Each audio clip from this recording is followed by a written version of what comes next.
அமெரிக்காவில் சட்டவிரோதமாக குடியேறின இந்தியர்களுக்கு கைவிலங்கு கால் விலங்கு போட்டு போன வாரம் தான் ட்ரம்ப் ஃப்ளைட்டில் திருப்பி அனுப்பினார்.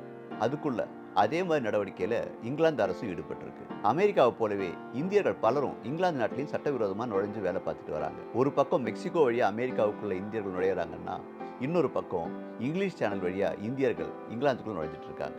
அந்த நாட்டுக்குள் நுழைஞ்ச பிறகு அடைக்கலம் கேட்டு விண்ணப்பிக்கிறாங்க. போன வருஷம் மட்டும் இந்த முறையில் சுமார் 1000 பேர் இங்கிலாந்துக்குள்ள நுழைஞ்சதா சொல்லப்படுது. இந்தியர்களை மாதிரி மற்ற நாட்டுக்காரங்களும் அதே ரூட்ல இங்கிலாந்துக்குள்ள நுழைஞ்சிடுறாங்க.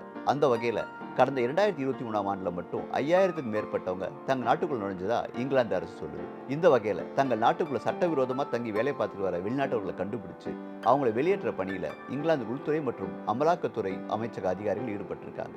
ஓட்டல்கள், வாகனங்களை கழுவும் நிலையங்கள், லாண்ட்ரி நிறுவனங்கள்னு சட்டவிரோதமாக வர்றவங்க தங்கி வேலை பார்க்குற வாய்ப்பு இருக்கிற 828 இடங்கள்ல அதிகாரிகள் ரெய்ட் நடத்தியிருக்காங்க. இந்த லிஸ்ட்ல இந்தியர்கள் நடத்துகிற ஹோட்டல்கள்ல அதிக அளவு ரெய்ட் நடத்தப்பட்டிருக்கு. இந்த ரெய்ட்கள் மூலமா 609 பேர் கைது செய்யப்பட்டு அவங்களோட நாட்டுக்கு திருப்பி அனுப்பப்பட்டதா இங்கிலாந்து அரசு சொல்லியிருக்கு. அதனால தங்கள் நிலை என்ன ஆகுமோன்னு அங்க சட்டவிரோதமா தங்கியிருக்க இந்தியர்கள் கவலைப்படுறாங்க. ஒரு பக்கம் அமெரிக்கா, இன்னொரு பக்கம் இங்கிலாந்துன்னு இந்தியர்களை தேடி பிடிச்சு துரத்துறாங்க. மொத்தத்துல இந்தியர்களுக்கு நேரம் சரியில்லை.